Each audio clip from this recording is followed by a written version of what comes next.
Of all the topics I can and will discuss on this channel, the most important that I can think of is responsible firearm ownership, especially if you have children in the house.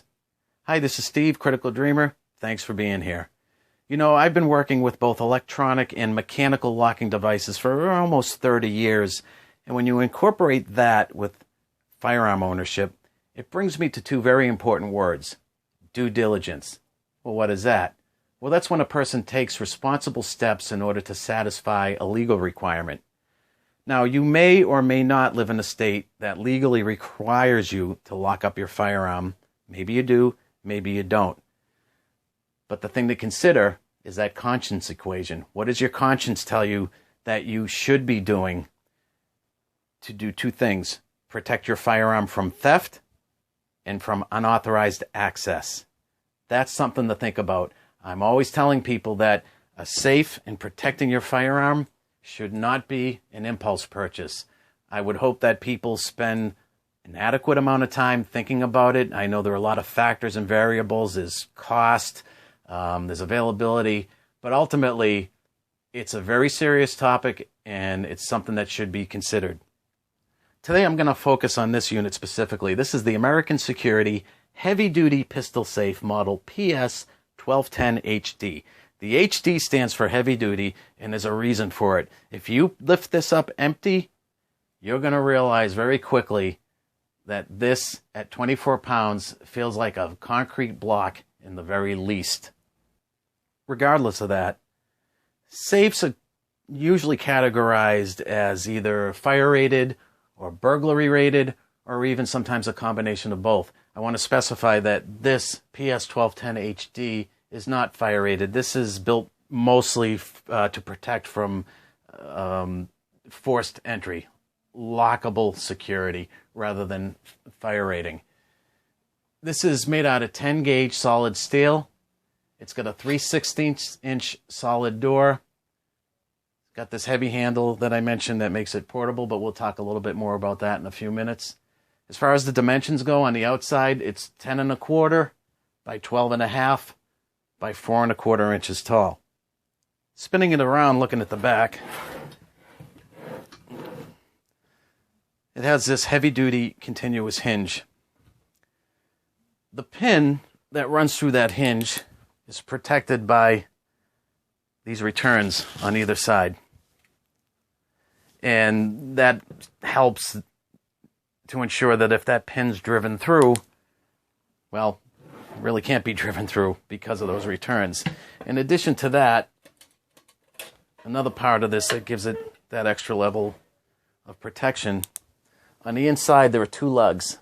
There's one on this side, and then there's one over here on the other side. That interacts with the inside lip. That's part of the bottom assembly, the bottom cabinet. When the door is shut, those lugs go back up behind that lip. And that's a strong way of making sure that this cannot be defeated from the back side of the safe. The inside of that continuous hinge is secured with these nuts and bolts, as you can see it right there, running along it. And up on the inner portion of the door, it's welded. That's in there securely. When you purchase this, it'll come with 2 layers of foam. The top layer is that pull and pluck foam, and then there's a solid layer underneath it. And let's put some stuff in here just to show the capacity. And with that top layer, you can trace out, do your outline, pull out those squares that coincide with the outline, and obviously set your equipment in there, and that will embed it in there flush. And if you're going to use this as a portable box, when you close the door, it'll compress those 2 layers together, keeping your equipment in there and keeping it from getting bumped around, scratched, and damaged. And that's important, of course. Let's take this out. We'll take that layer of fabric out. You can also do this, taking that out. Now you have more depth put more stuff in there. I would do this mostly if I were going to use this as a unit that was going to be bolted down to something and not moved around, because with stuff just free floating in there, it could get damaged, right? Bolting things down is very important. If somebody's going to commit a property crime, they'll most likely take something that's not bolted down, something that's easy to pick up and run away with, and then you're going to have a really bad day. And one other thing I can mention, a lot of people don't think about, if you're going to secure something like this to a piece of furniture, please try to do everything in your possible effort you can make to bolt that piece of furniture down to the structure of your residence or your property as well. Because the last thing you want to do is have somebody walk off with this and what it's attached to in one lump sum, because then you're going to have a really bad day, right? To do that with this, it comes with plastic skids that can be knocked out of the bottom from the inside, punch them through. And depending on what you're attaching it to, you can either use a wood lag or a machine screw, and you can bolt it down. It's a great feature and option to have available with this, making every effort to make sure that you're protecting what's inside. Inside the top of the door is this solid steel enclosure, and that is what houses the combination chamber or the lock. I'll show you quickly while we're in here, but this silver button, that's the combination change button. That's what you press when you want to change the combination from the factory default that it comes with to the combination that you desire. The meat of this locking system, this is a simplex push-button mechanical lock. I tend to prefer mechanical. There's plenty of debates about what's better, electronic or mechanical. Is one better than the other? That's your choice. That's your decision to make. But in year after year after year, I have never had one of these simplex push-button locks fail on me. I've never been able to not get into one, on command. They've been very secure. They work great. They're simple and they're reliable. Very quickly, show you how this works. You can set it to the combination you desire. Let's say there are buttons 1, 2, 3, 4, 5. You can press any button once, but you don't have to just press one. You can press more than one at the same time. This right now is set to buttons 4 and 5 together, then press 2, and that's open. As an example, you can set it to, let's say, 2, and then 3 and 4 together. That's one example. Or you can set it to 1 and 3 together, then 5, or 1 and 3 together, then 5, then 2. Those are the options you have available. A lot of things to consider.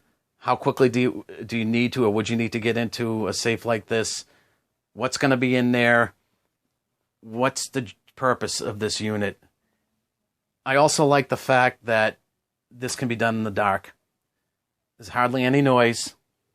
That's one of the issues I have with some of the electronic stuff, is noise is the first thing, and sometimes a little bit difficult to see if it's like a push-button keypad. Those I particularly don't like.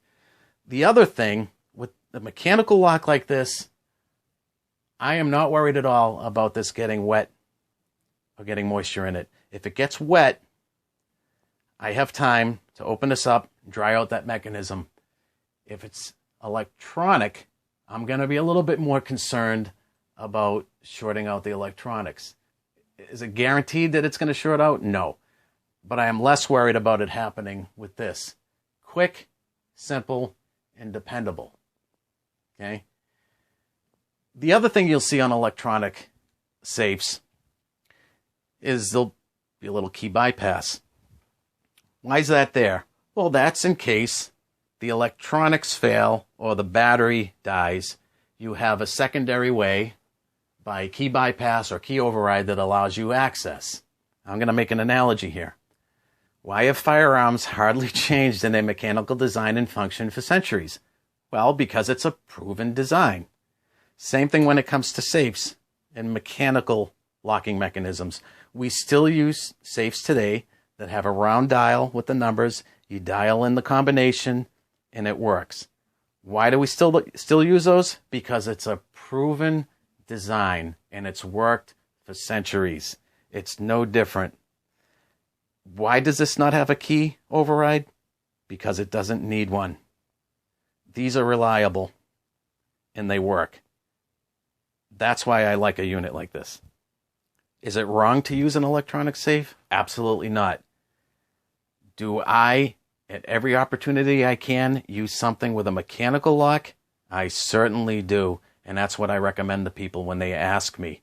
If you want to go to the next step and go a little deeper in the conversation, how about EMPs? Are you a person who thinks about the possibility that we could have a catastrophic event and all electronic devices are going to fail?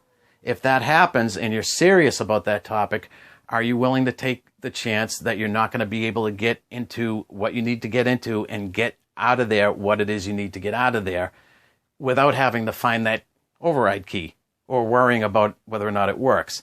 Those are the things that people can think about. They're things that I've taken into consideration. I always come back to the mechanical lock. I realize I'm stressing it over and over again, but that's my experience, and I try to emphasize it the best I can. This PS1210HD has been around for a few years. I've had some pass through my hands back and forth, and I noticed a couple of changes that happened at one point. So I contacted the manufacturer just to make sure there wasn't some fluke product going around or an imposter. I did confirm with them that there were some changes made. They were done around 2015. I'm bringing this up in case somebody does purchase one of these and they're comparing it with this video and they notice something a little bit different. It's nothing to panic about. These are authorized changes. I'm just going to bring them up real quickly. The first thing of zero significance is that, and this is the newer version, this is the most recent one after the changes that were made, this plastic applied decorative piece that says American Security, that is like that now, whereas before it was just painted on the top. The other thing which I think is noteworthy, the combination change button, this silver button right here, that wasn't there on the older unit.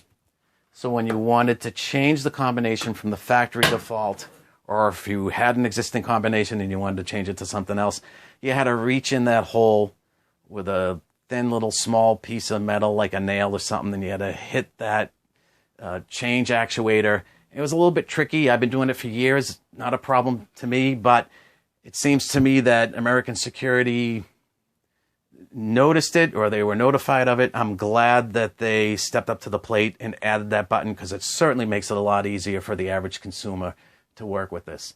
One last thing I do want to bring up. If you live in a state like Massachusetts, there is a law that says commercial gun safes and trigger locks are tax exempt. I'm surprised at how many people aren't aware of laws like this. I'm surprised that even at some retail stores that haven't been aware of this. So wherever you live, you might want to look into it if you're not already aware that there is a law like that. That is done as an incentive, of course, to encourage people to buy something to protect their firearm from theft and unauthorized access. It's worth checking out. If you weren't aware of that, please take that under consideration. This is the American Security Heavy-Duty Pistol Safe Model PS1210HD. I appreciate you being here. Be present, be mindful, and remember, it's all about the harmony.